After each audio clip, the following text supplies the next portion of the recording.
Welcome to a pod somewhere in time. I'm your host, John, and I'm here with my co host, Matthias. You may be listening on Spotify or watching on my YouTube channel, Layer the Alchemist.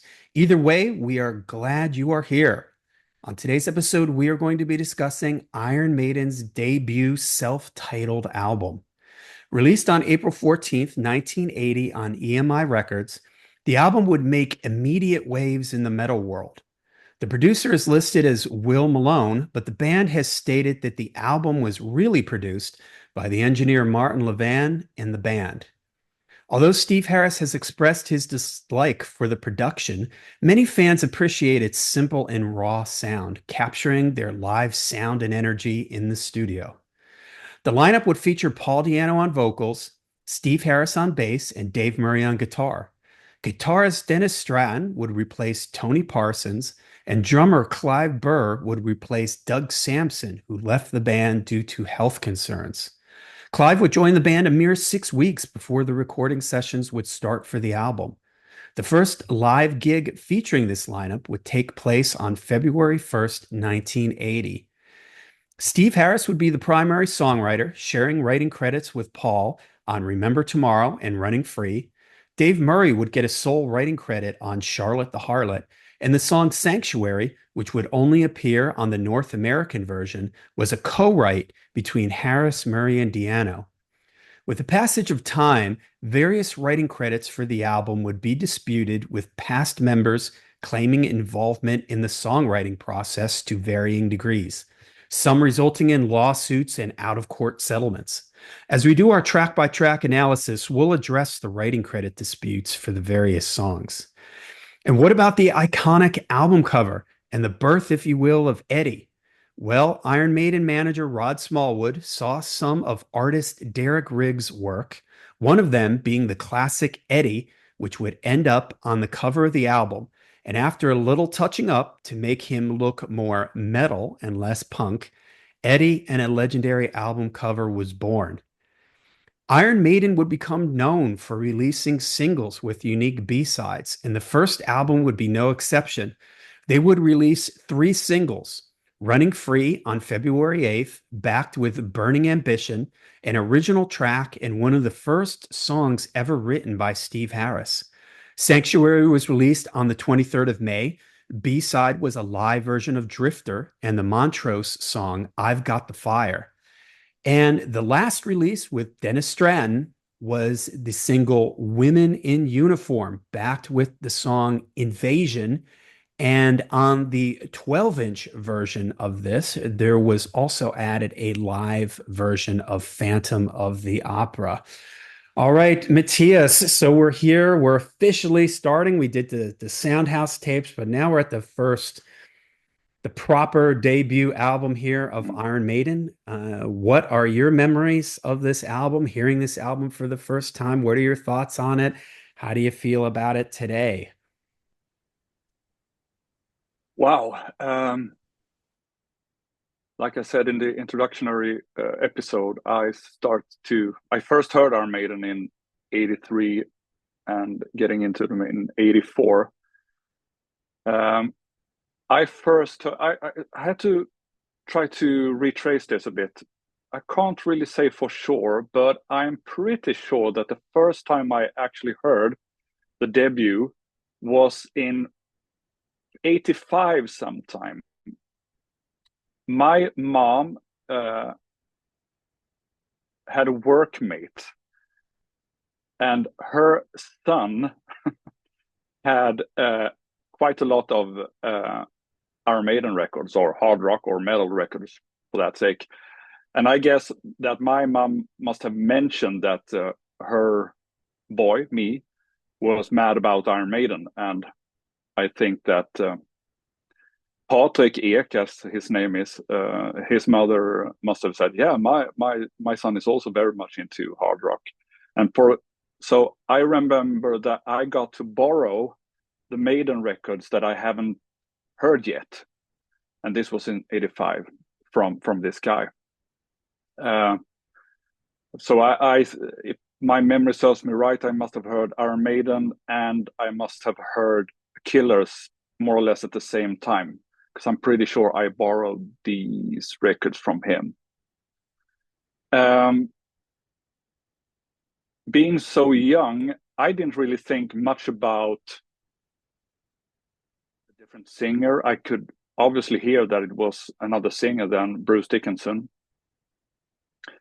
but I didn't really mind that. And I like to remember, I for me it was just like a new treasure, like more songs from this band that I love so much. So it was like a no-brainer. I didn't sit there 11 years old going, I think the production is kind of weak.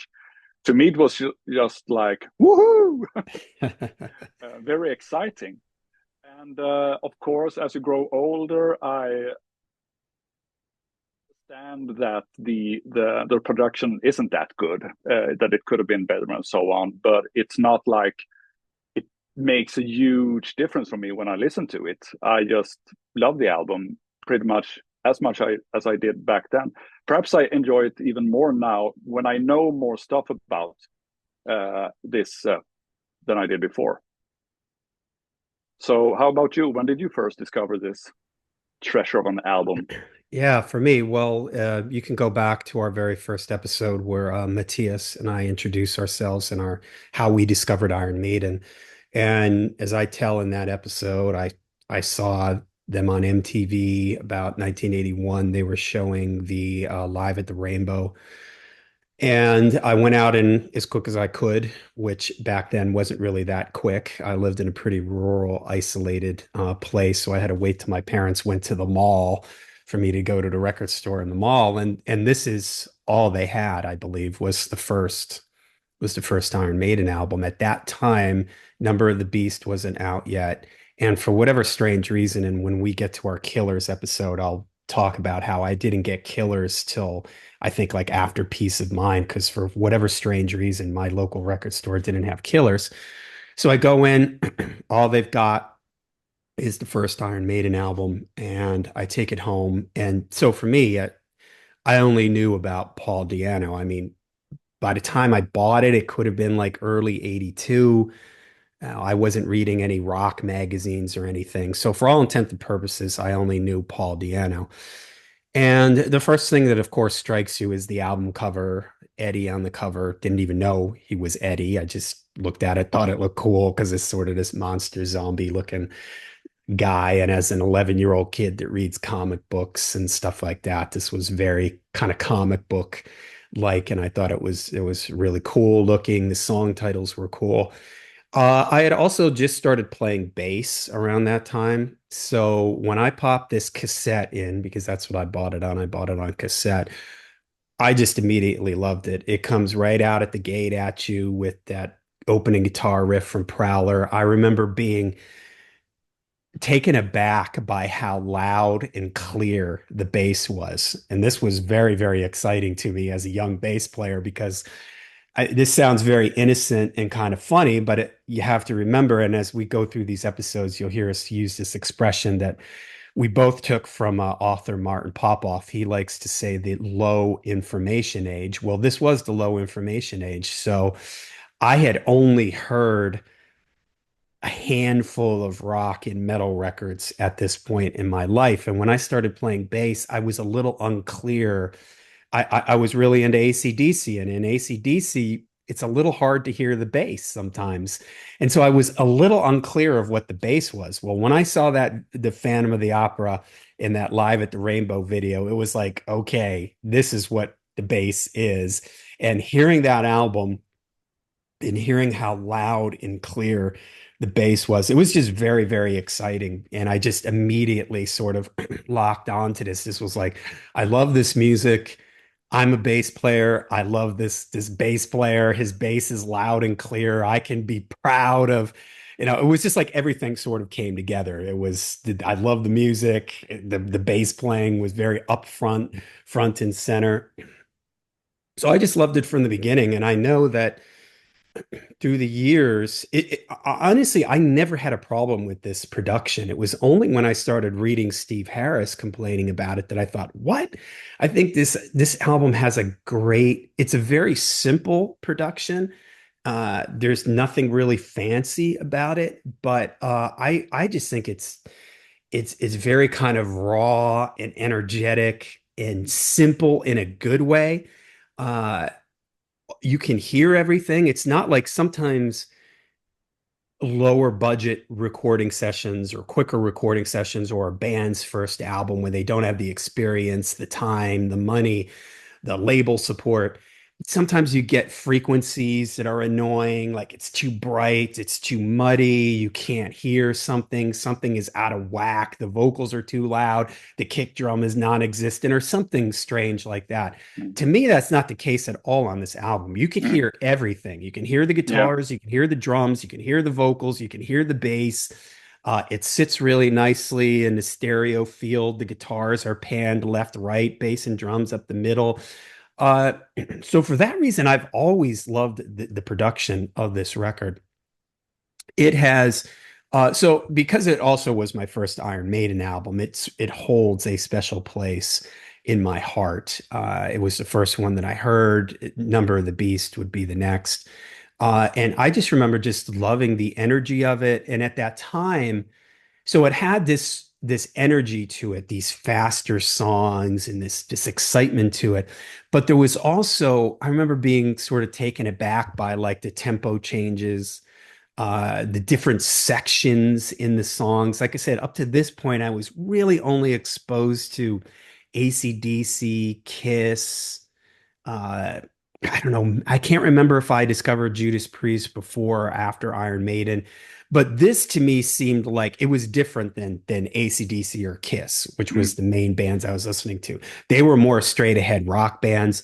This had a little bit of like a, and at the time I didn't know how to describe it, but I would say now the little bit of this sort of classical Gothic, capital G Gothic, as in time period, like with the lyrics and the way the scales that they used and the Mm. tempo changes in the songs and the different sections, the way the songs moved around, the way there were different feels, Strange World, Remember Tomorrow, Mm. as opposed to Prowler, Phantom of the Opera is this sort of big epic type song. You've got an instrumental on there, Transylvania.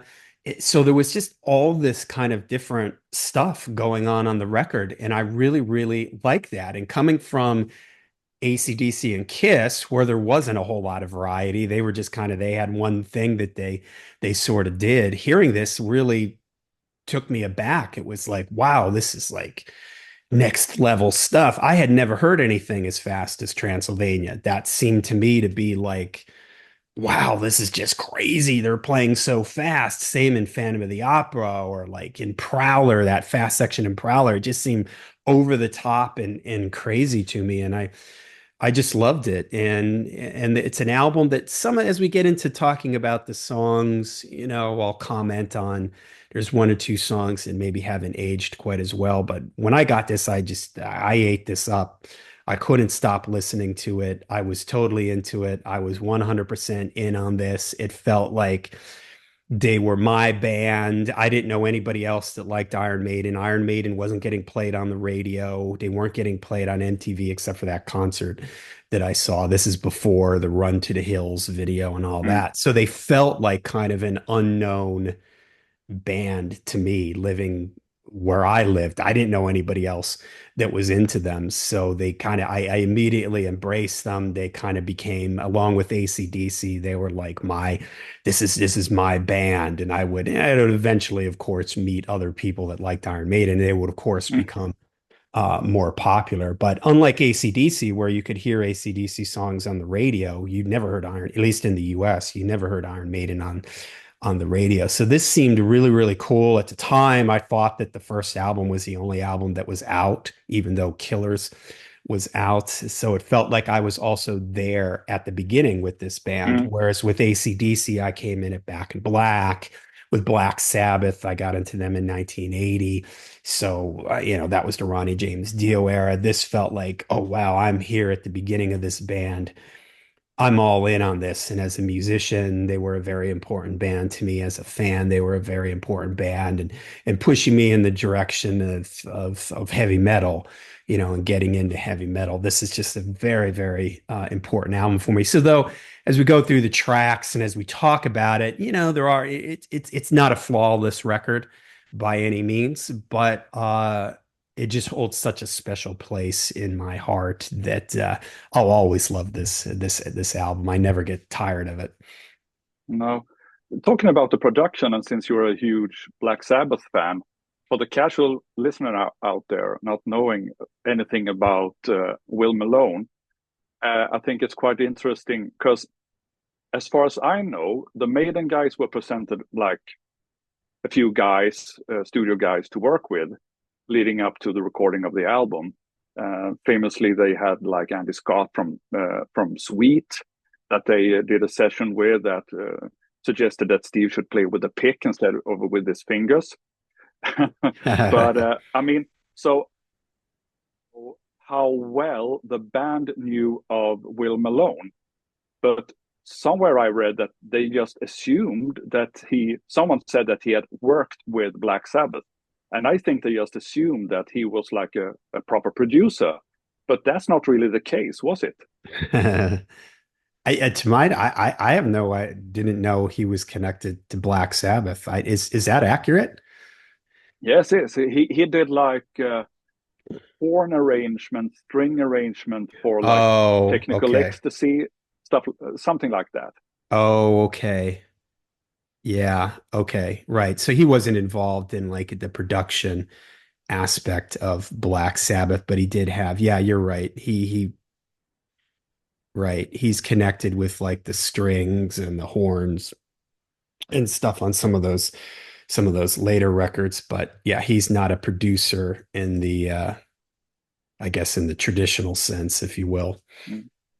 But just before we start talking the songs, there are quite a few interesting things about Iron Maiden and where they were at, like from Christmas leading up to the recording of the album. Like we said in the previous episode, they were only a trio. They had no drummer, they had no second guitar player, as in Tony Parsons or Doug Sampson, who had to leave because of his health issues, as you mentioned. So, and I think they knew that, okay, we're going into the studio. We need a pro. We need an experienced player. And the story goes that Steve were familiar with Dennis Stratton from his previous band, Remus Down Boulevard, who was like a band that had done like a Status Quo tour or something like that, and were gigging, and they were playing like the Bridge House in Canning Town, I think, in London, where Steve had seen Remus Down Boulevard with Dennis in the band. So I think that Steve said that that player is good. He can do backup vocals, and he's a proper rhythm and lead player. So they can't. I don't know who contacted him, but someone contacted Dennis, and he got into the band. And it was Dennis Stratton who, in turn, said that, you know, there's this great drummer called Clive Burr, who at the time I think wasn't really in a band. So it was Dennis who got Clive into the band. And as most of you metal historians out there know, Clive was in the first version of Samson. And that version of Samson was before Bruce got into the band, of course. So Clive played on their first singles. And it's said that the first proper new wave of British heavy metal single ever put out was Telephone by Samson. And that was with Clive Burr behind the drums. So, like you said in introduction, they had a very, very limited time to, because they had gigs booked. They knew they were going to record an album. They were going out on this tour for Metal for Mothers, playing with the Praying Mantis. And I mean, the pressure was really on. Um, and before all that, of course, they had to get a record deal. And during the autumn of 79, they did like showcase gigs that Rod set up. And Rod Smallwood had been their manager and working with the band from like summer of '79. And he was trying to attract like big labels to come and see Iron Maiden, because Iron Maiden in the autumn of 1979 were gigging a lot, doing like proper gigs. They were already getting in contact with a bigger booking agency called Cowbell. Cowbell worked with bands like AC/DC, for example. So, I mean, that was a proper booking agency. And but they couldn't get that record deal. And in the end, it was EMI that sort of agreed to put out the album. And for some reason, Rod wasn't that keen on EMI for some reason, because Rod had been in the music business since the mid '70s. He had worked with like Bebop Deluxe. He had been like the manager for Steve Harley and the Cockney Rejects, I Rebels. think. Yeah, Rebels, yeah. And apparently he had like really bad experiences with the music business. So he was more or less out and were thinking about going back to law school or something to get a proper job. But then a mate of Steve, who was in the same rugby team as Rod, handed him the Soundhouse tapes. And Rod was just very, very impressed and set up a few gigs to see them play. And eventually they got this deal with EMI. And the story that EMI eventually agreed to give them the record deal is it's almost quite endearing, because there were people on EMI that were like fans of hard rock and heavy rock, but EMI wasn't that big on that kind of music, really. And they had this gig, and one of the more higher executives that had to like give his thumb up for anyone to sign the band got lost in the way to see the band playing, ended up very late, came there when Iron Maiden was already playing, ended up in the back of the room, and he couldn't really see anything of the band. But his impression was that the crowd was wild for Iron Maiden. So he said, well, the fans seem to be really into it. So, okay, let's do this. And then another thing that was quite unique for Iron Maiden at this time was also that they had a 3-record deal from word go. Usually big labels like to pick up a band and see if it does anything. So you print a few records, and then you see like, does this sell? Do they tour? Do they attract any audience? But Rod was very, and of course Rod knew this, but Rod thought that, okay, we need a record label to be committed to Iron Maiden for a longer term. So what he did was that he asked for a 3-record deal. And of course, to be able to get EMI to sign such a deal, he had to be a bit cunning. So he didn't ask for that much money up front, which made it more easy for EMI to sort of give their thumbs up for the project to go ahead. Yeah. And what's more to say before we start to talking about the songs? Of course, the cover and Derek Riggs. It's I mean, I don't think you can stress enough the importance of Eddie. I mean, of course, if you have a fantastic cover for a band and the songs are crap, people will probably not buy the next album, no matter how good the record sleeve looks, right? But with Iron Maiden, and in those days, like, where did you see records? Where did you hear of new things?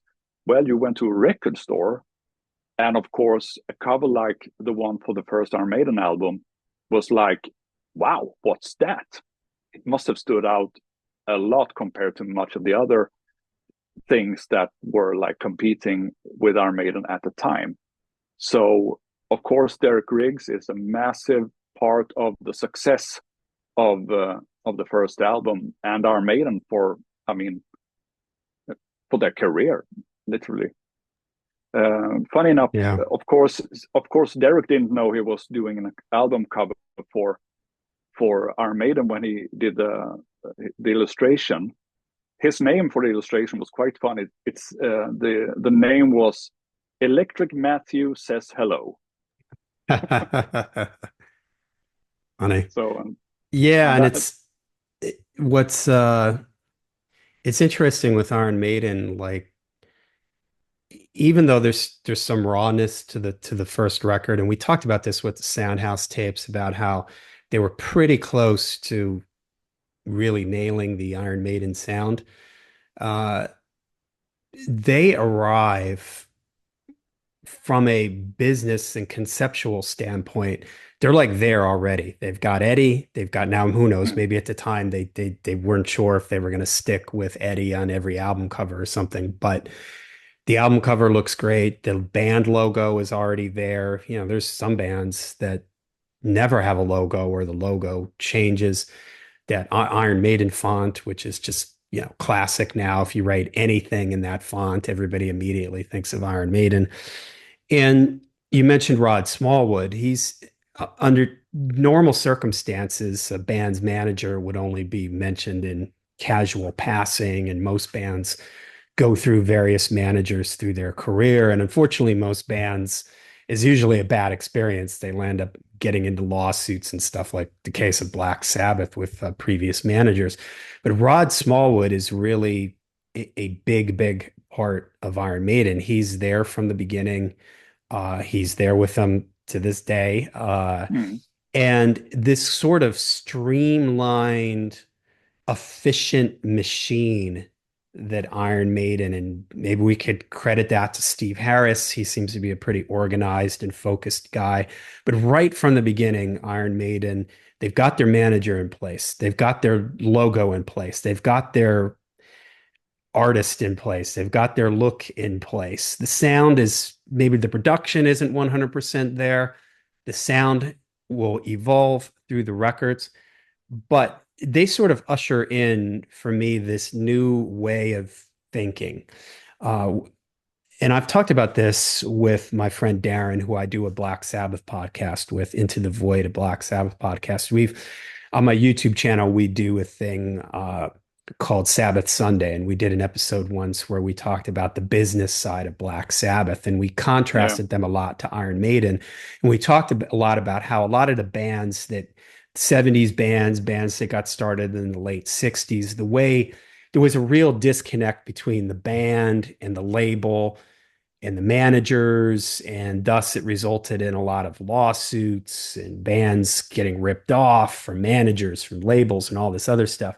Well, this is a new era, and Iron Maiden is a very hands-on band. Steve is very involved in the decision-making process. Rod Smallwood is very involved in the band. He's, you know, he's there with a long-term plan and goals for the band rather than just being a guy trying to get him gigs and make some money. He's Mm, actually has this sort of vision for the band, much like Steve has a vision for the band. And I think that can't be understated about how how important Rod Smallwood is, how mm, important these other factors into the band, the Derek Riggs, and even people involved in the lighting crew and stuff like that. They were very mm, consistent, you know, through this, and there was sort of this very much a team effort. So although the band is what you think of when you think of Iron Maiden, there's people behind the scenes here that are very, very important to the Iron Maiden sound, story, the band moving forward. I want to comment on Dennis Stratton because you mentioned it. He was somebody who kind of he was a little bit older than the other guys, if I remember uh, correctly. 4 or 5 years or something. Yeah. Yeah, so which doesn't sound like a lot, but when you're 20 years old, somebody who's 24, Mm, 25 seems like they're way older than you. yeah. Yeah. You mentioned that he was an established guy, established in bands and had experience and stuff like that.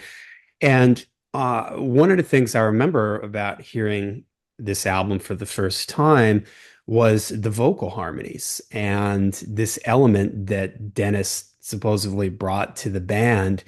Yeah. And the story goes with him being let go, which I don't think this is true. It's just one of those things that's been repeated over and over again, that they were taken back a little bit by the vocal harmonies and everything that Dennis was adding to the sound. But I think they're fantastic. And as we go through the Mm. songs, I'm going to be commenting on that. I think it adds a really, really cool element that I kind of wish they had continued with. But and also Clive Burr. We just did our Soundhouse tapes episode, and it's obvious that Clive Burr takes everything up a notch or two or three. He just Yeah. adds that extra element of energy, makes everything a little bit tighter, makes everything a little bit more exciting. So he's an important addition to all this. So it's Iron Maiden is really a band that, they had this real forward momentum. They're working their way through the clubs. They're getting more popular and more popular. Mm. The people that are coming into the band, every step of the band is getting a little bit better. There is no real, like, okay, this guy joins the band and they take a huge step back sonically. It's like, no, it's like everything, Mm. it just keeps getting better and better, tighter, and the songs keep getting better and better. And the people around the band, Rod and Derek, and it all keeps like coming together for them, and they just have this real momentum to them. And I Mm. would say they keep riding this wave, that momentum. I'll say for the US where I am, this momentum keeps going, I would say up to and through somewhere in time. Yeah. Uh, but again, it's just, and you can just sort of feel it. When you look back in history and you look back to the other, in 1980, I always say this, 1980 was a very pivotal year in hard rock and heavy metal. There was something in the air, something in the zeitgeist, in the psyche of everybody around this time, it seemed, because a lot of bands were moving out of the 70s sound. And what I mean by the Mm. 70s sound is sort of that kind of Led Zeppelin, the more jammy, the more loose type of sound, where more experimental. And well, now the 80s arrive, and everybody seems to just get tighter in their songwriting, tighter in their production, tighter in their playing. You think about, the Scorpions. What album did they release in 1980? Is it Love Drive or is it Animal Magnetism? I think it might be Animal Magnetism. Yeah. Uh, is Yeah. Saxon releases two albums in Mm. 1980, right? A Strong Arm of the Law and Denim and Leather, I think. Ozzy releases Blizzard of Oz. Black Sabbath releases Wheels of Steel. Yeah. Yeah. Wheels of Steel. Yeah. Yeah. Black Sabbath releases Heaven and Hell. Just Mm. all these bands seem to be shifting into the 80s at the same time. I mean, some bands were getting there beforehand, like I would say the Scorpions. Yeah. They were sort of alluding, Love foreshadowing. Drive. Love Drive is 79, I think. Okay, so 80 is 78, Animal 70. Magnetism then. Yeah. Uh, So I mean, they were all, and I mean, Van Halen in the US were yep, like, Van if Halen in you the ask me, the US. first 80s band, Yeah, even when they released their first record in 77. 77, I believe. Yeah. Yeah. Yeah, so So everybody's moving absolutely. towards this, and Iron Maiden is right there, and Iron Maiden is like the band to come out of the new wave of British heavy metal and really take it to the next level. They're the guys that, Saxon is doing well, Motorhead is doing well. There's a Yeah. lot of other bands that are doing well, but Iron Maiden just seems to be. I look at it like a race, and at one point, Iron Maiden was jumbled up with all those other bands, but all of a sudden, they're starting to take the Yeah. lead. They're starting to run ahead of everybody, and they're basically grabbing the ball and just going with it Yeah. and And I not mean, let's stopping from this point out. no, no, no, no. I mean, their booking agent, John Jackson for Cowbell, he was putting up tours for them with Judas Priest in the UK, and they were doing a European tour with Kiss in 1980. So I mean, Big stuff. that was a huge compared to most of their peers, Yeah. like Saxon and all the other of these so-called new wave of British heavy metal bands. Because let's be fair, many of these bands didn't even get outside the UK. Samson at the time, which in '79 had a record deal, had a record out, they were doing like headline gigs, and Iron Maiden would open up for them. But even when Bruce joined the band, they didn't really tour Europe even. Uh, I mean, Saxon had a French record company, so I think they were in another kind of position. But and we have to mention Def Leppard, of course, were there Yeah. in 1980 with their debut album. So, like you said, it was a lot. It was a lot going on. It must have been really exciting to be a hard rock fan.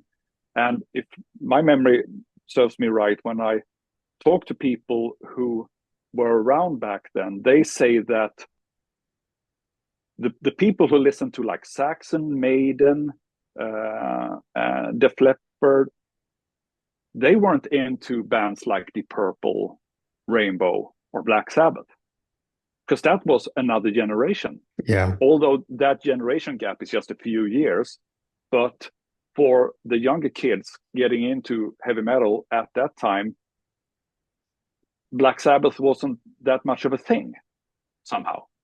For me, and today, hearing something like that sounds a bit weird, maybe because I mean, who doesn't like Black Sabbath? I mean, it's a classic Right. band, but at that time they were like a bit dated, and of course, Ozzy got out and released his first album in that year too, with a totally new direction, as even Black Sabbath themselves did. They had like a new direction for Heaven Yeah. and Hell, of course.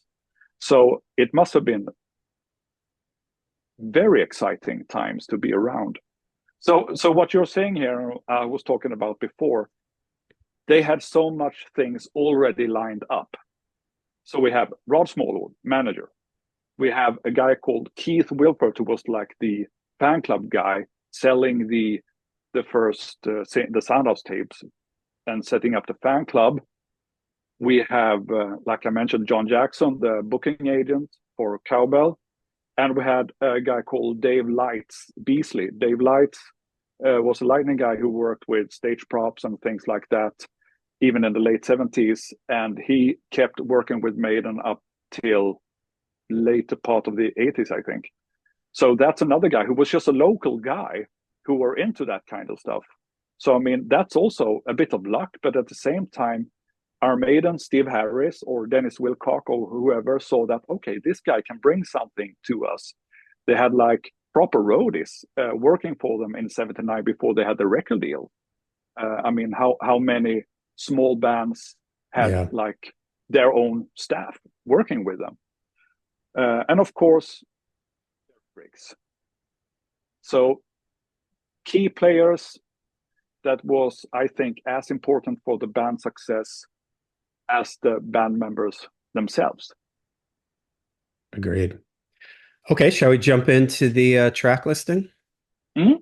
All right, so the album opens with Prowler. I love the intro to this. I love the immediacy of it. We talked about how on the Soundhouse tapes, the guitar sound is just way too clean. Here, it's perfect. It's punchy. It's really tight, that opening rhythm. Da da da da da da da da da.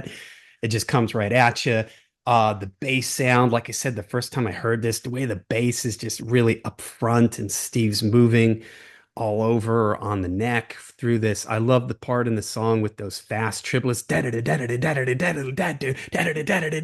know, that's great. I also really like the way the guitar plays the melody line. And right before the last verse comes in, the guitar plays that melody. He like does this like wah feedback note or something like right before the last verse comes in that I just think is great. Probably not Iron Maiden's best lyrics. You know, they're a little you know, like I said, probably not their best lyrics, but this is sort of a holdover from their from their early days. And quite honestly, as a kid, I wasn't. I mean, I was paying attention to the lyrics, but I wasn't analyzing the lyrics. I was just sort of the sound of the lyrics, certain lines, Paul's delivery, which, Paul sounds great on it, the way he delivers these lines and everything. But yeah, but it's a great album opener, sort of a classic, just a great way to start the record, not messing around here. There's no sort of dramatic intros or anything. It's just like bam, it just comes right out at you and it gets going. So Well, I love Prowler too. I think it's great, and I like the feedback when Dennis starts the riff. You can hear like must be yeah. Dave like pulling the volume knob Yeah. on the guitar. So I guess they played pretty loud in the studio to get the guitar sounds. But I mean, Yeah. small things like that. It's just energy. It's like authenticity. It's I love it. And like you said before, when Dave ends the solo, it's also a bit of feedback or a whammy bar thing he does there, which is I think it's great. Talking a bit about the lyrics, I mean, it's been suggested that it was the previous singer Dennis Wilcock who wrote the lyric, and like I mentioned in the previous episode, he had this stage persona for the song where he dressed out as the Prowler, wearing a old man's mask and prowling the stage. And I mean, it's quite funny when you're a kid. Like when I heard this when I was first 11 or something, you go around singing the words, and as you grow a bit older, I mean, English is not my native tongue, of course, as you all can hear. I you start to realize that see me crawling through the bushes with it open wide. What the fuck is going on here?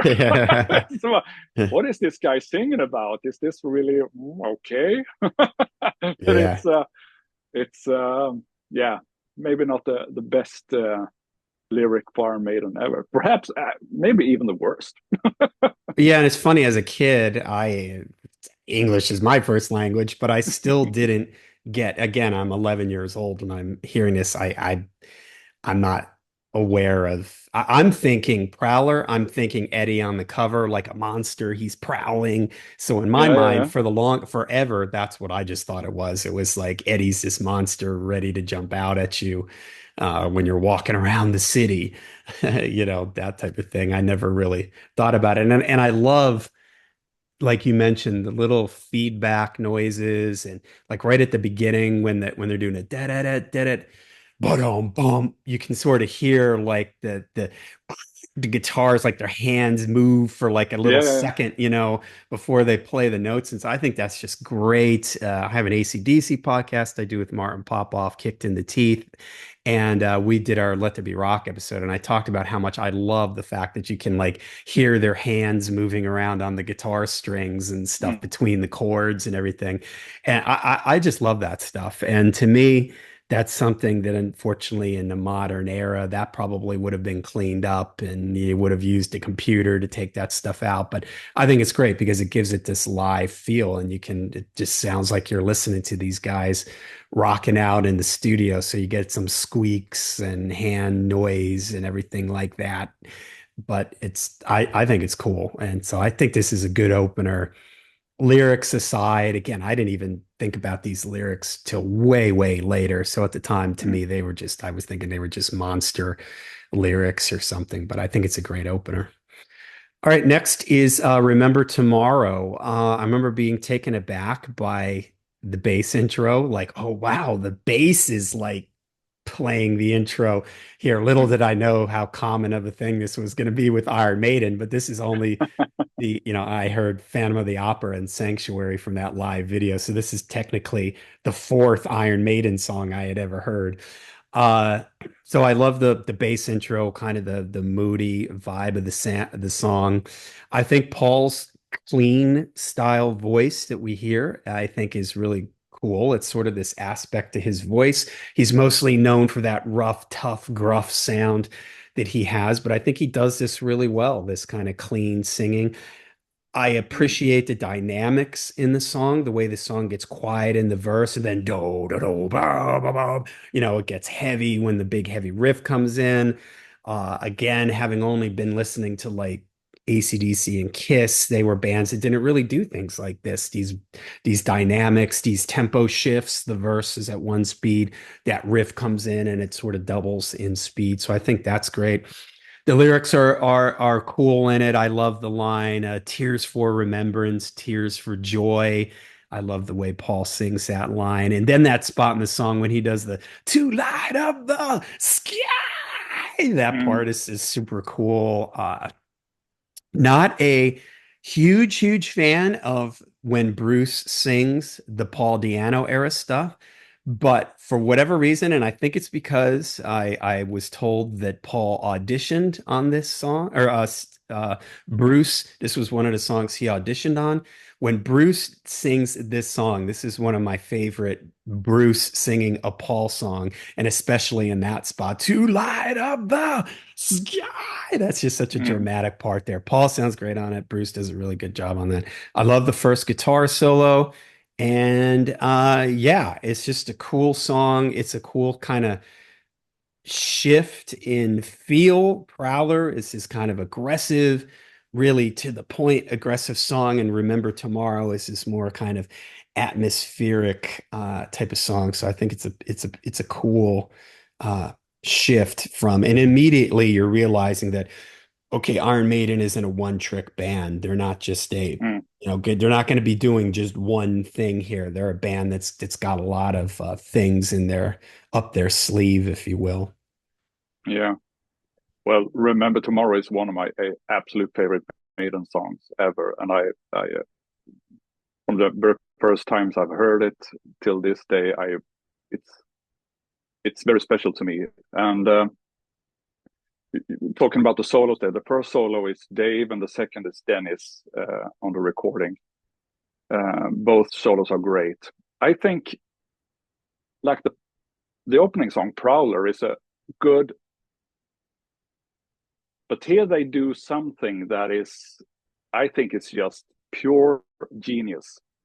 So most bands wouldn't like to lose the momentum, so to speak. Right. Like you have high energy from the word go, and then you don't want to drop that. You want to like, okay, song number two and song number three should somewhere like, okay, keep that energy. And then by the fourth song, you might take it down a notch to just get some sort of variety into the thing. But what Maiden does here is something that I think is just, like I said, pure. And they will do this a couple of times as we go through the albums, where the second song is like a quiet or a, I wouldn't say that Remember Tomorrow in the middle part is quiet, but you get what I mean. It Yeah. start off very mellow, and I just think that's great because what it did to me, and I think does for a lot of people listening to the album, is that when you have like a high impact song like Prowler first, and then you pull it back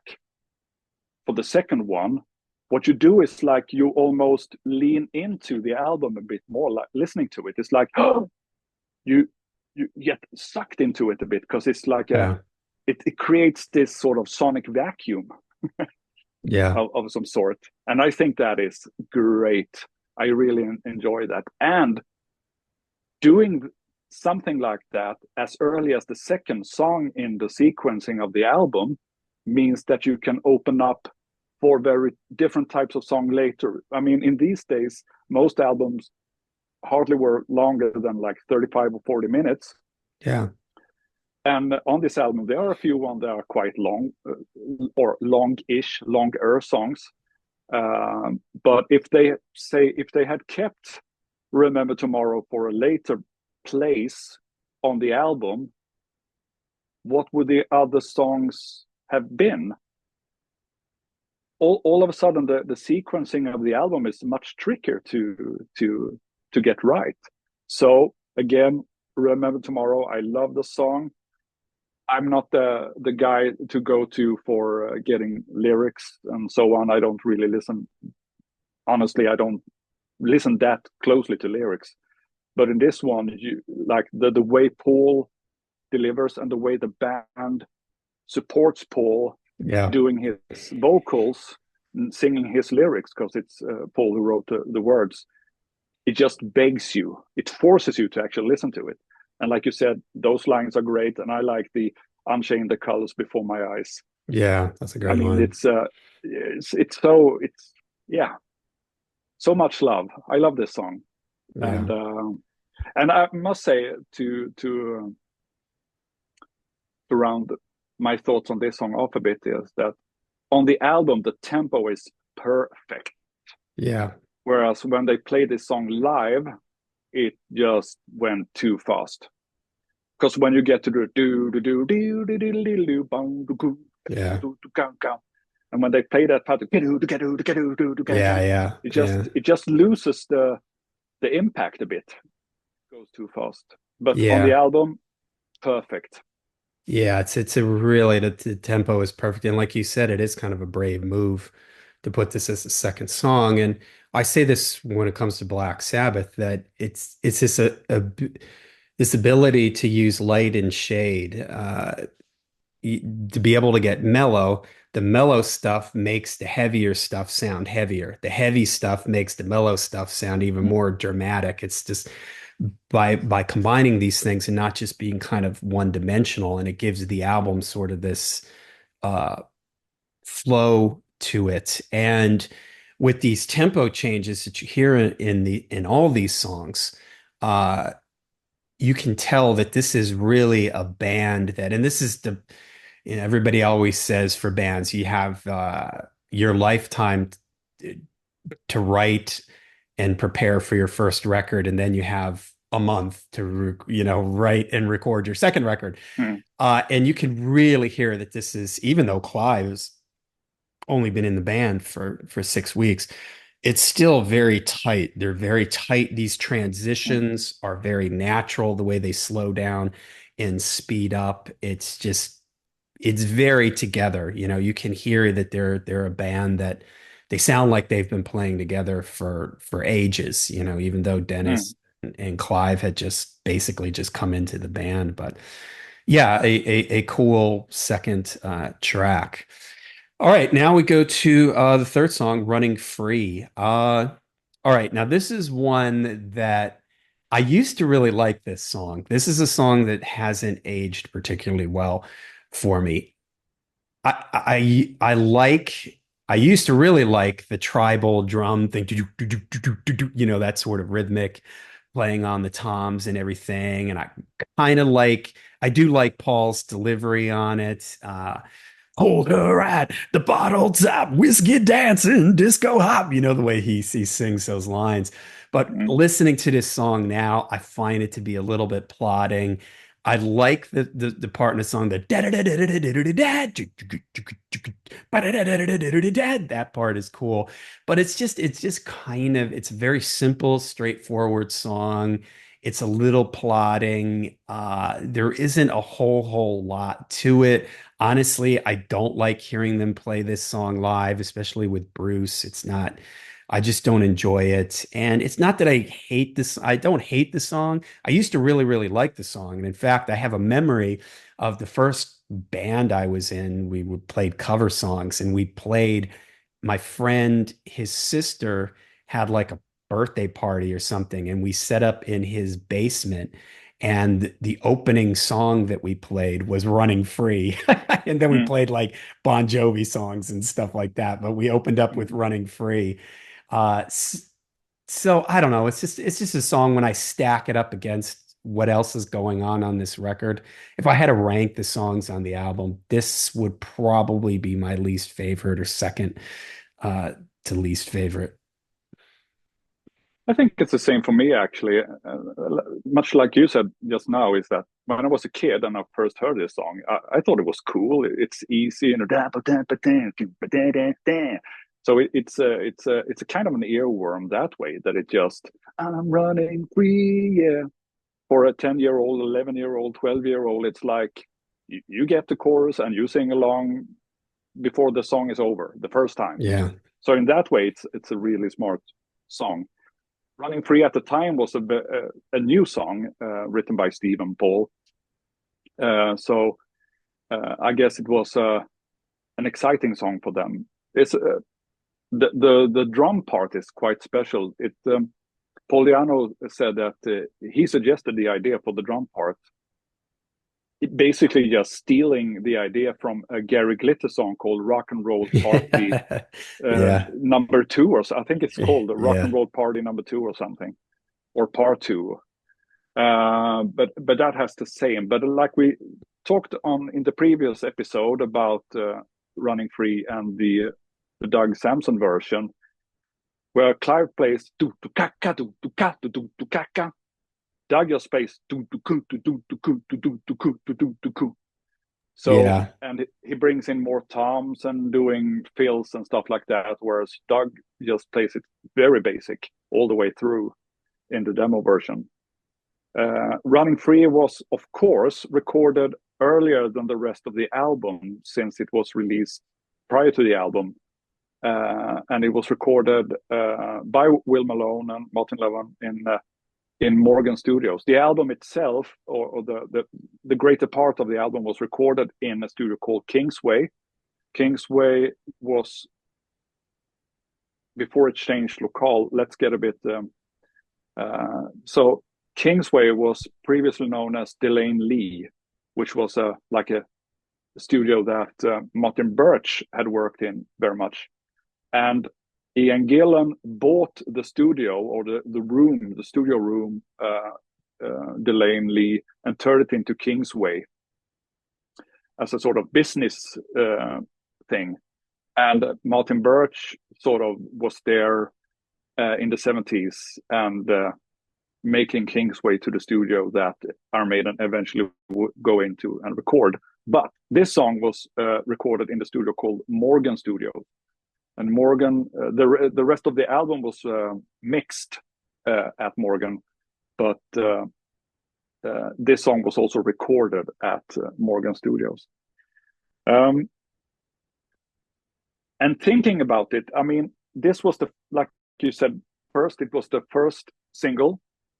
So the sleeve for the single had to be done after Derek had painted the illustration. As like we mentioned, he didn't know he was doing an Iron Maiden cover at that time.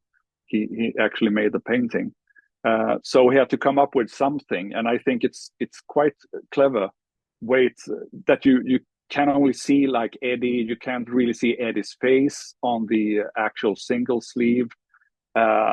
Is this guy trying to escape Eddie? But at the forefront of the illustration, there's this hand reaching out towards this guy who unknowingly is running into another monster. Is it Eddie's brother or something? We don't know. Maybe once upon a time there were two Eddies, and now the other Eddie's gone. We don't know. But I mean that's also quite clever marketing to do something like that. So to just hold the suspense a bit for the actual release and not giving Eddie away on the first single, but saving the Eddie for the actual album being released a few months later. At this time, and I think this is quite an interesting discussion, Running Free, as I hear the album, is more or less the only option for a single release. If you listen to most of the other songs, Running Free, I think, is the way it played out, is the only single they could have released. Like we said on the previous episode, Metal for Mothers had like two really strong fan favorites in Sanctuary and Rothschild. Both of those songs could have been like the first lead-off single too, but since they were on that compilation album, Metal for Mothers, they choose not to record them for the first album. Of course, for people in the North America, Sanctuary is one of the tracks, and we will talk about Sanctuary in this episode too, of course. But for everyone else in the world, especially in the UK, Sanctuary was a song that got released as a sole standalone single with the song Sanctuary. So Running Free, Is it a good song? Yes. Do I feel a bit burnt out on the song? Definitely. Uh, uh, and much like you, Iron Maiden has so many good songs, and for me, getting to hear "Running Free" live is like a few wasted minutes Yeah. that I would rather hear another song being played instead. But I mean, it's a special song. It was the first EMI single and everything, and it was a bit of a hit. So yeah, I think we have to live with "Running Free." It has its place in Iron Maiden history. Yeah, yeah, Okay, for sure. here's another one that really has a place in Iron Maiden history, at least for me, and that's the mighty Phantom of the Opera. I This was the very first Iron Maiden song I ever heard. I was completely taken aback. Then by the time I got the cassette and I could listen to it over and over again by the changing sections, the dramatic medieval, classical, gothic vibe to the lyrics, to the sound, to the tone, to the scales that they used. I mentioned at the time I was learning to play bass, and I remember my first big milestone was being able to play Don't Stop Believing by Journey. I got a guitar magazine that had the bass transcription, and then I had gotten some kind of book that had a couple song bass transcriptions from various songs in it. And Phantom of the Opera was one of them. And this was a big, like, okay, I'm going to learn how to play Phantom of the Opera. And it took me a long time. The bass that I had was not set up to play a song like this, but I worked really hard at it. And I remember it feeling like a big milestone that I was able to play Phantom of the Opera. And I remember at my school, there were some kids who were older than me. And I remember walking into a class or something, and they were like, hey, you, aren't you the kid? We heard that you can play Phantom of the Opera by Iron Maiden on bass. And I was like, yes, I can, as a matter of fact. Even though I probably didn't play it particularly well. And I remember the transcription wasn't the greatest. The little bass solos, about the doo doo doo doo doo doo doo, it had a kind of like an arpeggio thing, like EGB was what it, doo doo doo doo doo doo, like a little minor arpeggio thing, whereas it's EAB, which is much easier to play it sort of the way Steve plays it. It was still a hard song to play. And I remember Yeah. the issue being the length of the song and me just being able to survive till the end of the song. So I always remember this song for that. I always have fond memories of it for that. I loved sort of the verse, that 12/8 triplet feel, da da da da da da da da da da, the things that Clive's playing like on a cymbal, ride cymbal, the way it's just propelling itself forward. I mentioned earlier about Dennis Stratton and the vocal harmonies. Here, I think that they sound great. The keep your distance, walk Mm. away. That part in the song is awesome. I love that. I love that feel change. I love the vocal harmony. Don't you stray. Like when the harmonies kick in there, that's just fantastic. All the section changes, that slow section when it drops down and the guitars are playing like those melodic solos, and then everything drops out, and the bass solo, and that part in the song when it goes back and the dun dun dun dun dun dun dun dun dun, that's just such a Mm. cool transition there, just awesome. And funny, that little vocal tag thing at the end, the song ends, and then back at your nail, you just hear Paul by himself there. That was not on my original cassette. And it wasn't until ages later, like when these things were reissued on CD and everything, that I had a CD version of it. And I listened to the song and that came in. I was like, whoa, what is that? Mm. I had heard this song a million times and I'm getting ready for it to move into Transylvania. And all of a sudden I just hear, back at your lair, or whatever it is he says there, Yeah. right at the end of the song. And so that was kind of a strange little thing that on my original cassette, that wasn't there. So yeah, but Mm. just an epic, legendary song, top 10, maybe even a top five Iron Maiden song for me. Changed. I had never heard anybody play like this with this many sections. At this time, I had heard Rush at this point, but my first Rush record Mm. was their first live record where they're a little more straightforward on that. But I had never heard anything this heavy with this many changes in it and this much stuff going on. So this was just, I couldn't get enough of this. I would just listen to this song over and over, and I just absolutely loved it. I think it's a great song that still stands up to this day, holds up. Absolutely, it's for sure one of my favorite songs too, Phantom of the Opera. The song was first played and written in '78. And in '78, the band for a while only had one guitar player and a keyboard player. The guitar player was Terry Wopram, and the keyboard player was named Tony Moore. So it's I read an interview somewhere, maybe online, with Dennis Stratton, where he talks about that he was crazy about harmonies, both vocal and guitar harmonies. So, and he especially mentions Phantom of the Opera as the song where he just went crazy, like putting in all these harmonies. And maybe there, since there were only one guitar band, I don't know what the keyboard player. I've never heard any recording as back as early as 1978. But maybe he just put in stuff there, harmonies to just to make it the song that we hear it today. I'm talking about live versions, but this is one of the few songs that I think Bruce is doing really good too. And I think that sometimes, even in the studio recording, Paul has trouble to sing the lyric. It gets it's quite fast, a bit fast for him to sing, and so on. And I think when they played it later with Maiden, they have like played it a bit slower with Nick on the drums and making it a bit more easy for Bruce to actually sing the song. But it's so cool. It's a fantastic song, and I think the guitar solos are good too. Really, really good. And I mean, first it's Dave, and then it's another section, and then it's Dave again, and the last solo is Dennis Stratton playing, and all solos are like great solos. Yeah, Actually, sure.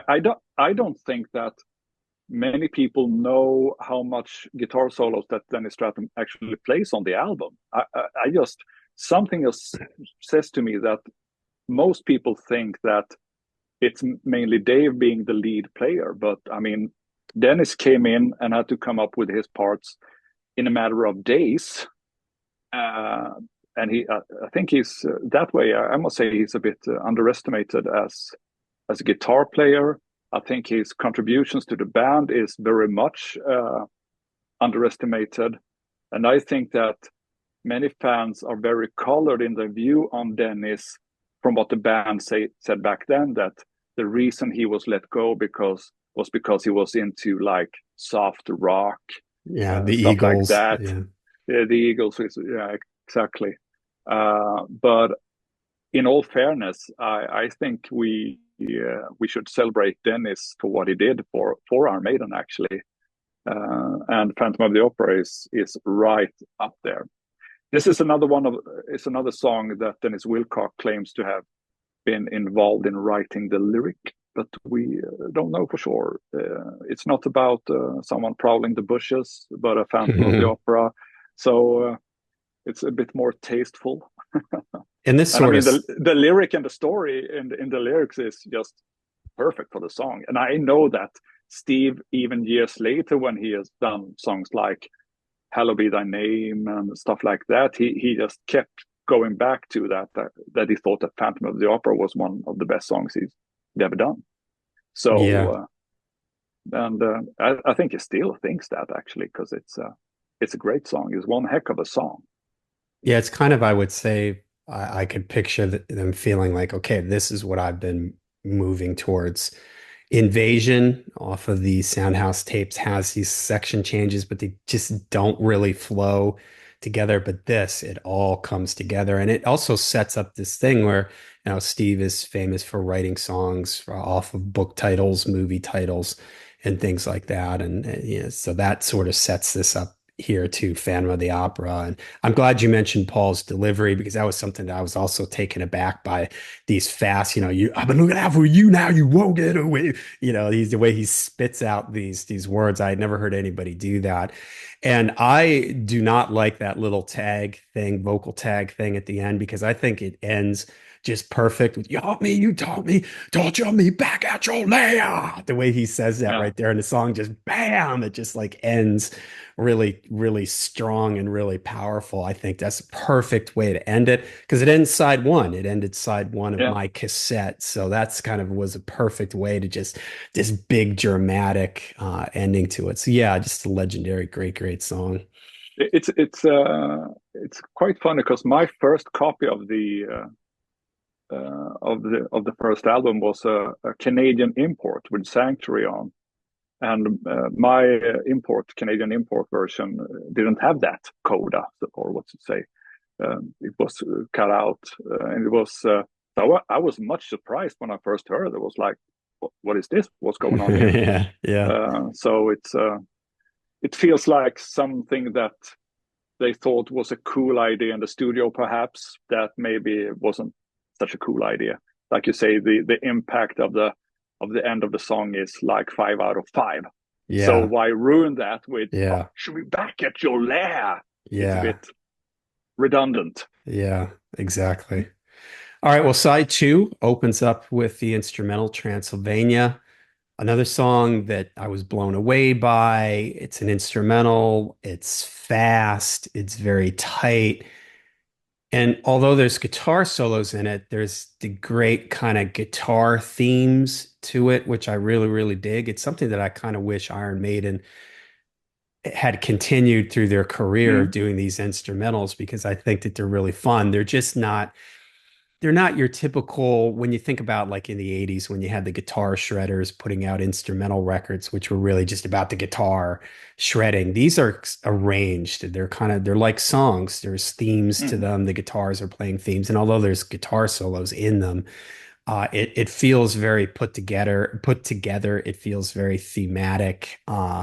So yeah, I've always loved Iron Maiden instrumentals. The title is really cool, Transylvania. It's very heavy metal sounding, just coming off of Phantom of the Opera. You're getting all this sort of spooky, goth-like image, dark goth-like imagery, Phantom of the Opera, Transylvania.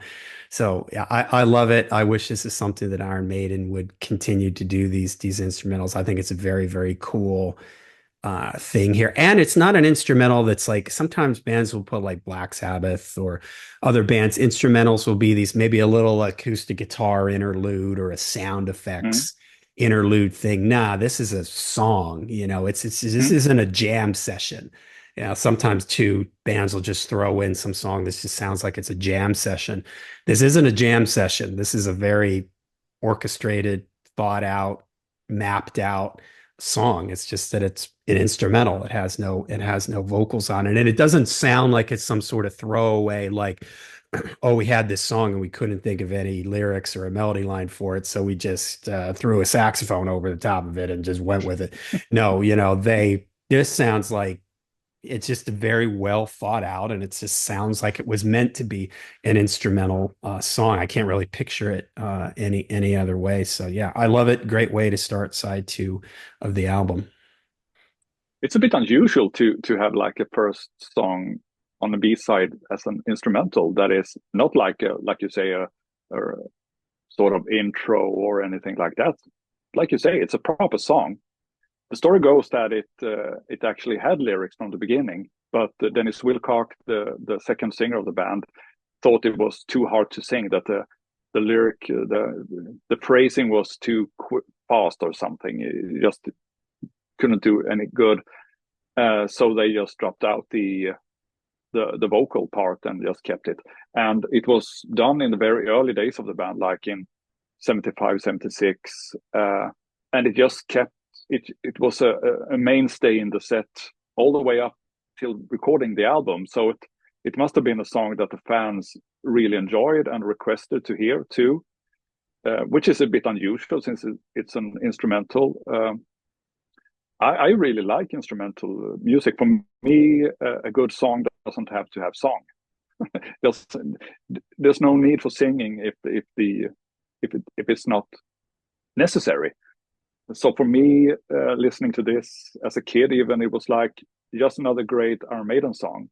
And one thing that is quite funny now when I think back of it, that in my child brain, I thought that when they played it, dee, dee, there, I thought they said Transylvania, diddle, diddle, diddle, diddle, Transylvania. Maybe I'm not that going to be was the able to original unhear that lyric. now. I won't unhear that. Every time I hear this song, and especially the album version, not live versions. Yeah. There's something very vocal of how Dave plays that. Yeah, Wah, yeah, yeah, wah, you're right. wah. Maybe that was the chorus of the song. I don't know. Yeah, Perhaps we'll never know. But too, it's a good song. I'm glad they put it on the album because it makes the album strong. absolutely. Okay, then it moves into Strange World, and this is another slow one, but this one has a different feel than Remember Tomorrow. And I always loved the vibe of this song. It for me, it has this kind of sci-fi 1970s distant, scary planet, strange world type of thing to it. So I really dig it for that. Uh, Steve's bass lines in this might be one of his greatest like song beginning to end bass lines. He is just all over the bass on this. It's almost like lead bass through the whole thing. The bass is loud and just really moving the song along. It's really like the bass that sort of carries the song because the guitars, for the most part, are playing, like picked type things in the background. So Steve's bass, I just love his bass sound here. I so wish he still played like this. You may say it's busy and it's a little over the top, but I just love it when he goes up high on the neck and he's do do do do do do do do do do do. All that stuff is just fantastic, and I was just floored by that when I heard that, for the first time as a young bass player. Love the guitar solo sound. I think that sounds great, and the lyrics are great too, and they sort of play into this sort of sci-fi alien world vibe. Especially the line I always love is the girls drinking plasma wine. I think Mm, that's just a great line. So I love this one, and I love this one for the mood. It's a slow one like Remember Tomorrow, but it has a different vibe to it. It doesn't mm, feel the same. It isn't like it comes up and you're like, oh, another slow one. Like, what's going on here? No, this is like its own thing. It's different from Remember Tomorrow and has a much different feel to it that I just really love. And it's just the bass line. I just absolutely love the bass sound and the mm, bass line that Steve plays in this song. Fantastic. mm. It's funny you mentioned the sci-fi theme because the lyric is inspired by a 1950s comic called Strange World. So, There of you go. course, our friend Luis Mariano Rodriguez, whom I talked about in the previous episode, he of course have dug up the actual series where you can read in the talkies where you can see that they have like whole lines just lifted from the comic into the lyric of this Oh, song. really? Uh, That's and great. of course, this has a Steve credit, but it's one of those songs that is supposedly written by someone else. And the first singer of the band, Paul Mario Day, says that he wrote the song and he wrote it before going into Maiden. So that was a song that he brought to the band when they asked, like, do anyone have any songs we could play? And this was one of the songs that he had written in 1975. And of course, we don't know what the managers and lawyers and people agree upon behind closed doors.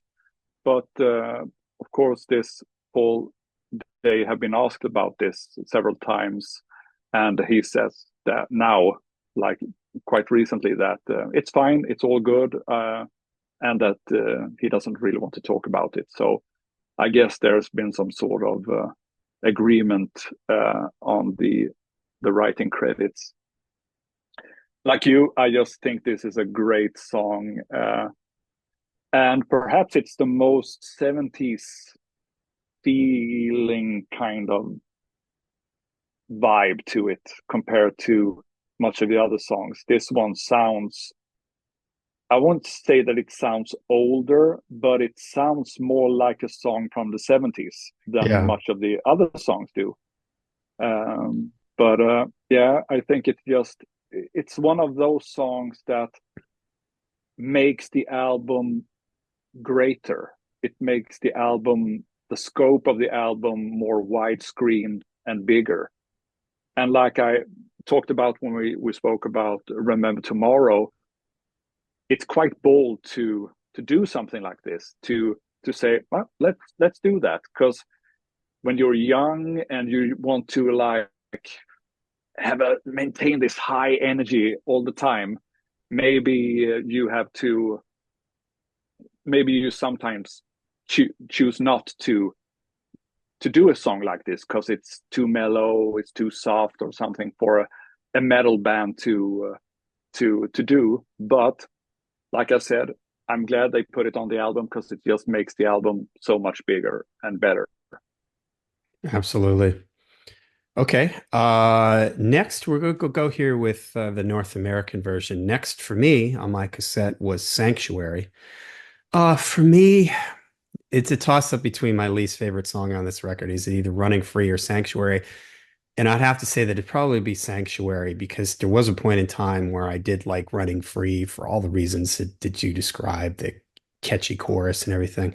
But I never really liked Sanctuary. It feels like a real just kind of straight ahead rock song. It just doesn't have the qualities that I like from a lot of these other songs like Phantom of the Opera and Strange World and Transylvania. It just feels like kind of a stock hard rock song. And I do like Steve's busy bass line. And Paul's delivery is good, but it's just a song that it's not a favorite. And I know that in their club days, this was a big number. They played this a lot. I don't like in their when they played this live, they used to do that whole like middle section with the keep yourself alive guitar riff and then yo or hey or whatever they're doing it in the middle of the song. I never really liked it. In fact, I was watching that video of them at the Ruskin Arms, that 1979, I think it is Ruskin Arms, 1980 Ruskin Arms video.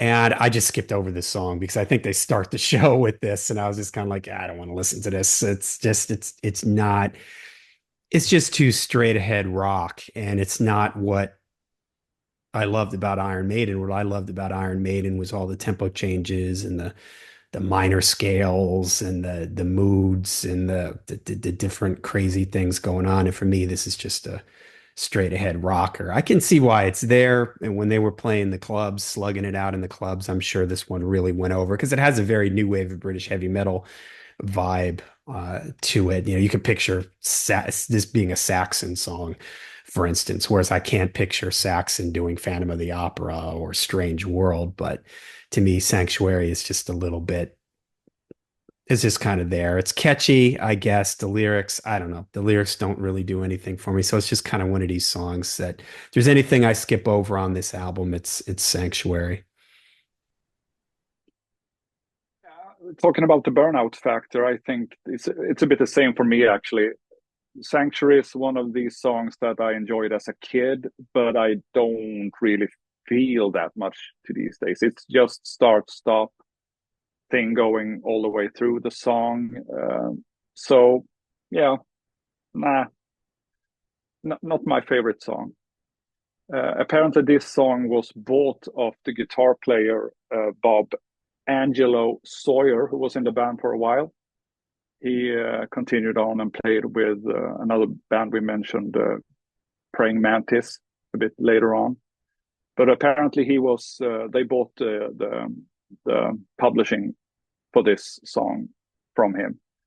Uh, some of the versions out there just says credit to Iron Maiden, and some says it's credited to Steve, Dave, and Paul. But as far as we can think, this is a song written by the previous member of the band. I don't. It's not so much to say about. Like you might understand, this song wasn't included on the original UK version. On this, like the CD version that's out now, and the streaming versions that you can listen to online, it's not on there because it wasn't on the original LP. Yeah. And I mean, it's not like it makes the album too long or anything, but yeah, at the time, I would say that this was a firm fan favorite.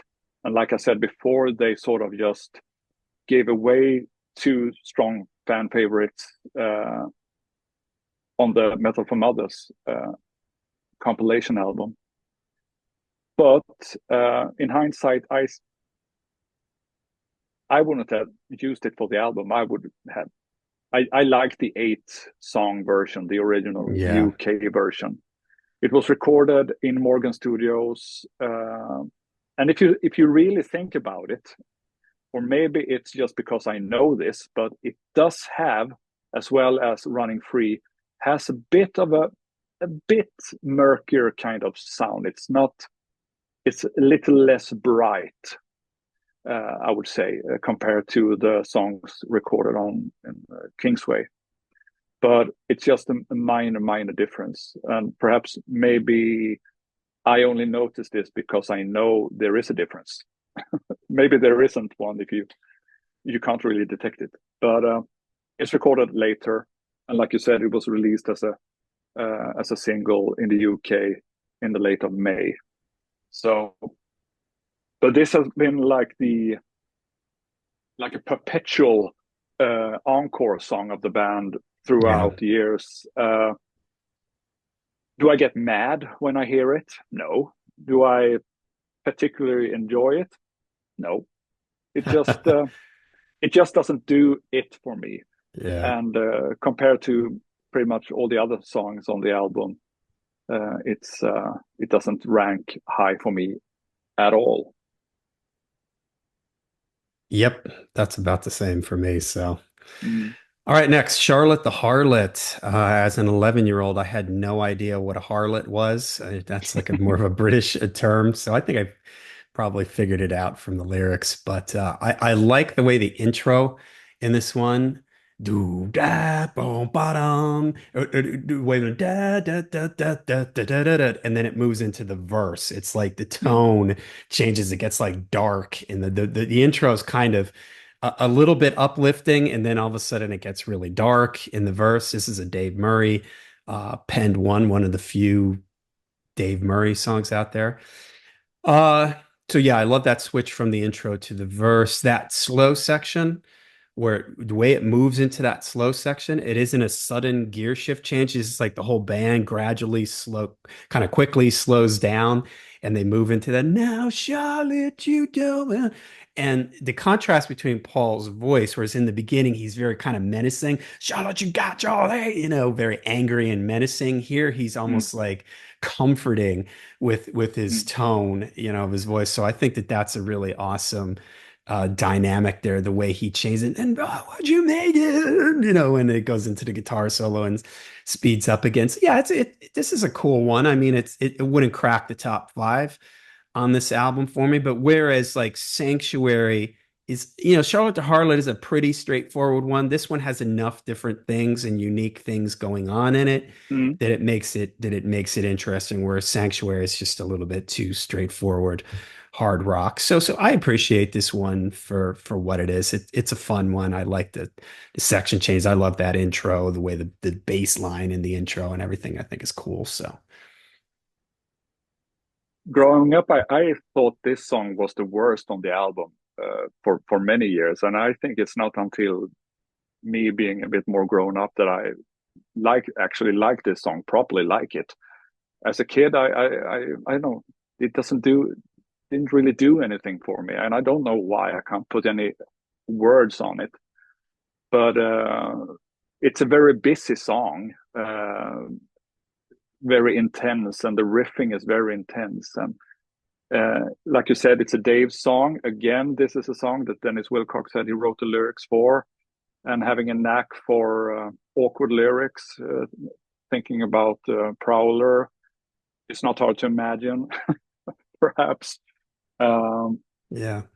but yeah, I really like the slow part. I think that's great. And just like you said, the way that Paul delivers the "ooh baby," Yeah. ad-libbing or something there, it's just he just makes this song his own, which I think is well, I really enjoy this one. It would be fun to hear it live. They brought it out and played it for a couple of shows on the Early Days tour in '05, but they dropped it after just a few gigs, unfortunately. And I didn't catch them on those early gigs of that tour. But apparently, Adrian said that they didn't get much reaction from the crowd. And maybe if the band was a bit unsure themselves about Yeah. is it a good one, and if you don't get that payback, he said actually I talked to Adrian about this, and he said that it was just like the very front row guys who were into the song, Yeah. and the rest of the stadium was dead Lost. quiet. Yeah, it is kind of a deep cut. So I do get that. When you think of this record, you don't think of this isn't the first song you think of when you think of this record. And I was like you, probably early on, I liked Running Free better than this song, but it sort of Oh, flipped around and I appreciate this one more now. But yeah. Okay, well, that I brings think us. there's no. It's I'd like to Okay. mention another fun fact. It's that for a while, like I said in the previous episode, Dave was sacked from the band by the singer Dennis, and he brought this song because he went on to play for a few months with Adrian Smith in his band Urchin, and apparently they did this song for that time when he was in the band. I also like to mention the two guitar solos. Both are amazing. I think Yeah, they're really, really good. It's first Dave and second is Dennis.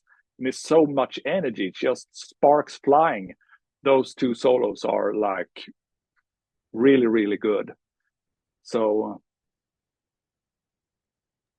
for sure. yeah. Okay, well, that takes us to the final song on the album, the namesake here, Iron Maiden. The intro is iconic. I love the way the two guitars move in different directions. Da da da da da da da da, and the other da da da da da da da da da da da. One goes down, one goes up. I think that's really clever. Uh, the verses are pretty straightforward. Kind of a funny thing for the longest time, because there was no lyric sheet in my cassette. When he sings that line, "See the blood flow, watch it hit you." I thought he was saying, "See the boom boom." It sounds to me like he's saying, "See the boom boom, watch it hit you." So for the longest time, I thought, "What does that? See the boom boom? Like what does that?" I still, when I listen to this song, I can't hear him saying blood flow. I just like can't get that out of there. When I hear him sing it live, I can hear it, but on his studio recording, it's just I just can't hear it. That little bass solo thing, do da do da do da do da do da da da da da, is pretty cool. But I gotta say, for a song that's named after the band, I wished it was a better song. It's not that I don't like this song. I think the best thing about this song is that intro guitar lines. Uh, and the chorus is pretty cool too. Sing Iron Maiden, when Bruce would do this live, Iron Maiden's gonna get you. That's pretty cool. It sort of fits the like, Eddie Iron Maiden, you run, be scared, he's gonna get you, type of thing. But it's just the lyrics are kind of straightforward and simple. The song is pretty straightforward and simple. But I guess, I don't know. For the last song on the record, I'm okay with it as the last song on the record. It kind of takes it out on this encore, like vibe. It's a song that they would play forever as in their encores or the last song of the set because it has that kind of vibe to it. Like, okay, we've hit you with all this heavier stuff and the opera, Strange World, Remember Tomorrow, Transylvania. We're just going to take the record out on just a fun kind of sing along, chant along number. And if you take Sanctuary out of the mix, I think Iron Maiden, the song fits a little bit, better. It's a better Sanctuary. It's a straight ahead song, but the lyrics are I guess again they're kind of fun. You can sort of sing along to them. It's made for like a live audience to sing along with it. But in the end, is it like you said, when they play this live, do I walk out? No. But do I wish they played something else in its place? Yes. It's kind of hard actually, because I mean, at the same time, since they always close their set with this song, to see a Maiden show where they don't do that, that would be kind of weird. That would be like a Maiden cover without Eddie on it or something. It's just like, what is going on here? Um, is it my favorite song? Absolutely not. Do I like the song? Oh yeah, and I think that the version on the album here is the version of the song, Yeah, because I'd agree with that. talking about what Clive brought to the band, listening to older versions of this one and comparing it to the Clive version on the debut is like, wow, this is a rocket. This is in your face. And I just like the way it ends on the album too. It just with this rumble feedback kind of sound. It's just perfect. It's like you've just seen a band do their thing in a club, and it just goes out with a bang. I really enjoy this song. Like we said before when we talked about Soundhouse tapes, this is a really early one as well. It was written in '76, and yeah, it's it is a very good song, but the burnout factor is very, very, very big. I would say, but if they play Sanctuary, I go, okay. When they play Iron Maiden, it's like, oh, okay. So it's a bit of a Yeah. difference in between, and I like the different parts. The do do do do do do do Yeah. do do do, and with the drums, and Nico does a little thing there with when the bass is playing and so on. So yeah, they they uh, they do it well, and they should do it, but it's not like I would cry a river if they, for some reason, left it out. Yeah. And it's for what it is. It's this sort of anthem for the best sing along, fun end of the show type of thing, end of the album. I do think it works in that respect. So okay, let's really quickly we'll touch on the B-sides to the singles. Mm-hmm. So I'll just go through all three of them here and give my quick thoughts on them. So Running Free was backed with Burning Ambition, and as we mentioned in the intro, this is one of Steve Harris's first songs, and it sounds like that. It's kind of quaint. It's very 70s rock. It's melodic. Thank God it's not on the record because it wouldn't fit on the album, but it's a fun B-side. If you played this for somebody who never heard it before, they might not even guess that it's an Iron Maiden song. Paul is singing it in kind of a more of a cleaner style voice. And if the band had decided to go in more of like a hard rock, 70s hard rock direction, this could have been it, and they might have been successful with it because it is a catchy song and everything. The guitar melodies are pretty catchy in it and everything. Then the Sanctuary had a live version of Drifter, which is pretty cool because that doesn't show up till the Killers record, and a Montrose cover. Now they get famous for, as time goes on, doing covers on their B side. I've Got the Fire. It's cool. I like that song. I like the Montrose version. I think that they do it justice. They've got the energy there, and it's kind of fun to hear them. They always picked interesting covers that they're not too far out of left field, but it lets you kind of hear the band's influences. So yeah, I think it's fun to hear. you're out there and you haven't heard any of these, they released pretty much all the B-sides on what did they just call it? Eddie's B-sides or something? I forget what that CD was called.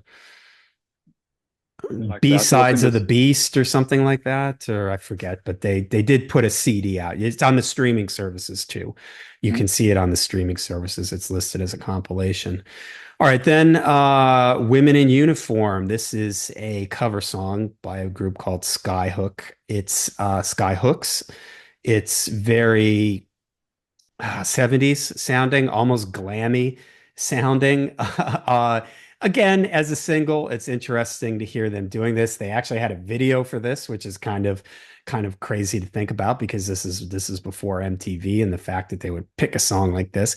Thank goodness that again, I'm glad it's not on the record, but I'm glad that they recorded it because it is kind of fun to hear them doing this. It doesn't really sound like Iron Maiden. If you played it for somebody else, they might not guess that it was Iron Maiden, but there's enough there. And again, it's a fun tune. So then Invasion, we get a different version, slightly different version recording of Invasion from the one that was on the Soundhouse tapes. A little bit tighter, a little bit cleaner, but it's still the same song. So you can go back and listen to our comments on Invasion from the Soundhouse tapes episode, and then of course the live Phantom of the Opera. But mm.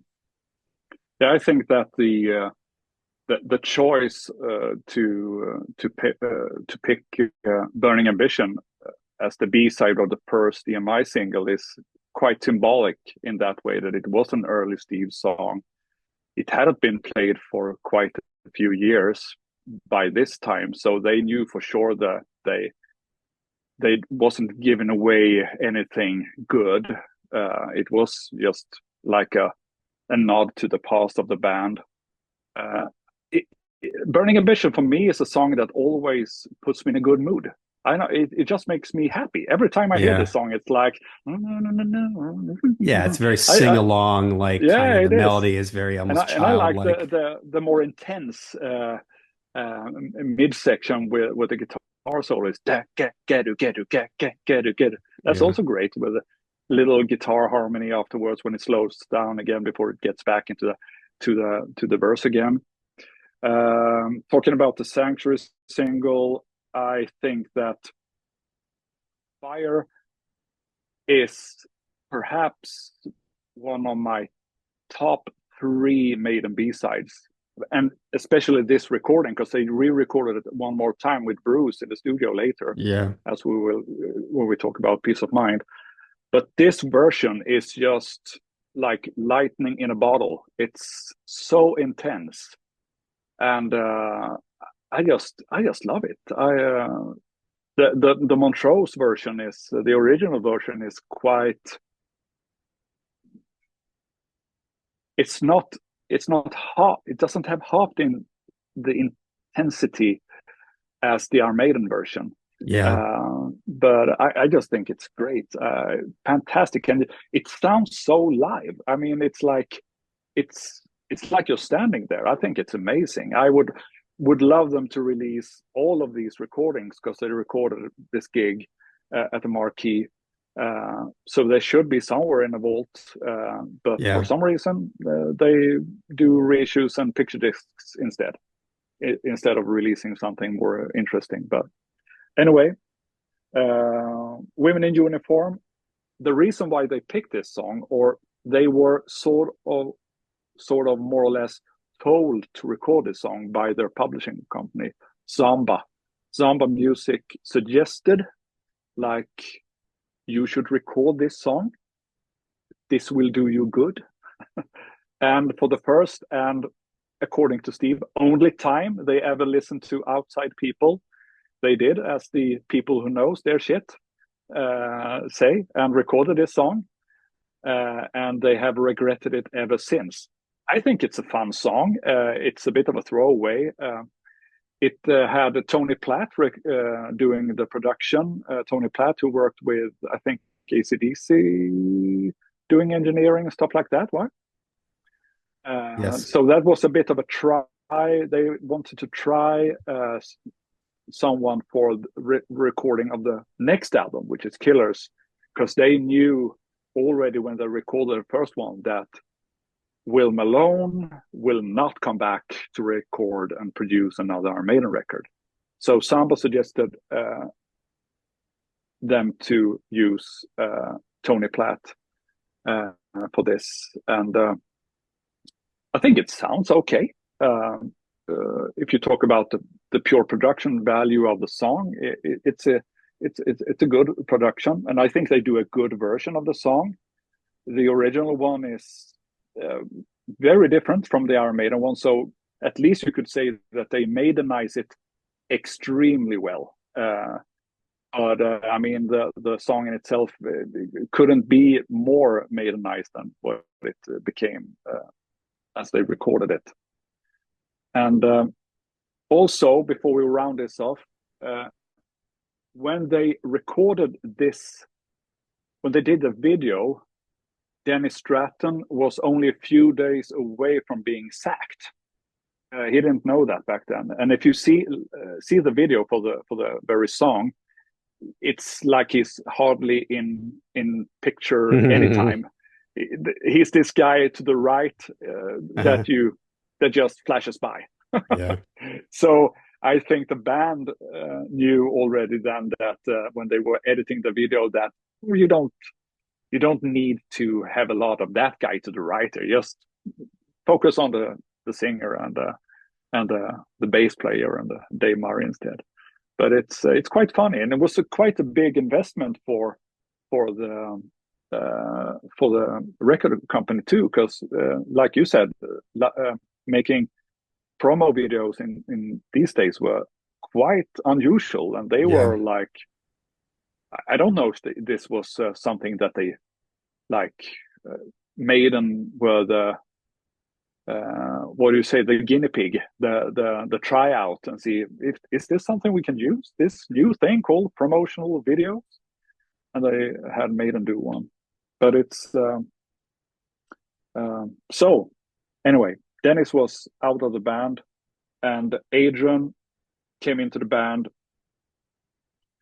and actually there is a recorded version with Adrian on guitar.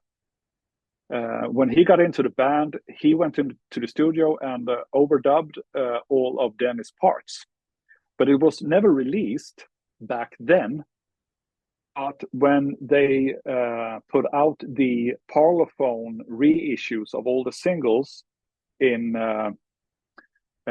2014, I guess by mistake they put the Adrian Smith version, because there's no sticker saying that featuring for the first time Adrian Smith on lead guitar, nothing like that. And I only discovered this through friends that said, it sounds different. It must be another mix. And we listened to it, and it was like, yeah, this is different. It doesn't sound like the one that's on the original single version. And it turned out that it's the re-recorded and remixed Adrian Smith version. Interesting. But why they chose or didn't choose to officially release it in 2014, we will never know. But I my bet is that it was due to a mistake, I guess. Someone in their archives just saw, women in uniform. Okay, let's put that out there. Yeah. Which makes it a quite rare one to find. So yeah, a 7-inch, go look for it, fans. It's well worth the hunt, I think. And Adrian did his first ever appearance with Iron Maiden in early November, doing a German TV show, and that was recorded, I think, around the early November, like 7th, 8th, 9th of November, or something like that. I can't remember for sure now. I should have looked that up. I'm sorry. But anyway, so I mean, Dennis was in the band for some 11 months, 10 months. But again, I think that the guy doesn't get enough praise for what he brought to the band. And with history of the band, they sure for sure needed a guy to Dennis to sort of come in and, I wouldn't say rescue them, but to sort of at least fulfill their potential while recording the first album. So hats off to Dennis. Thank you, Dennis. If you're listening, Dennis. Yeah. All right. Well, there you go. The debut album from Iron Maiden. It's a milestone record for the band for heavy metal. Lots of memories wrapped up in this one. We'd like to thank everybody out there for listening to the podcast. Our next one, or watching us on YouTube, our next one will be Killers. And in the meantime, while you're waiting for that, you can check out the other two podcasts that I have, Kicked in the Teeth, an AC/DC podcast with Martin Popoff, Into the Void, a Black Sabbath podcast with my friend Darren.